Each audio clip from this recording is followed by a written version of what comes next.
Magandang araw, Pilipinas. Nakaalerto na ang Philippine National Police dito sa Mindiola, Manila para sa gaganaping ika-2 trilyon peso march. Bagamat wala pa sa ngayon ang mga relista sa lugar, kahapon pa lamang ay naipwesto na ng kapulisan ang mga barikada at mga barbed wire sa mga pangunahing bahagi ng Mindiola bilang bahagi ng kanilang paghahanda sa seguridad.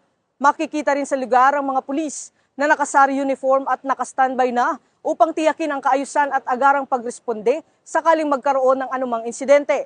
Ayon sa kanila, kahapon pa sila ng alas 6, nagsimulang pumwesto dito sa Mindiola. Bilang pag-iingat, nakapwesto rin ang isang fire truck ng Bureau of Fire Protection at mga tauhan nito bilang paghahanda sakaling maulit ang insidente ng pagsusunog ng mga kagamitan na naganap sa nakaraang rally noong September 21. Sa ngayon naman, maayos at kontrolado ang sitwasyon dito sa Mindiola at patuloy ang pakikipag-ugnayan ng PNP sa iba pang ahensya ng gobyerno upang matiyak ang kaligtasan ng publiko. Patuloy din ang pagbabantay ng mga otoridad habang hinihintay ang pagdating ng mga rallyista. Samantala, pinapayuhan rin ng mga motorista na alamin ang mga rerouting na dadaanan dito sa Ligarda at Recto Avenue. At yan po ang latest update dito sa Mindiola. Ako po ang inyong PNN correspondent, Patrolman Don Brosas para sa Police News Express. At ito po ang bagong PNP para sa bagong Pilipinas. Serbisyong mabilis, tapat at nararamdaman.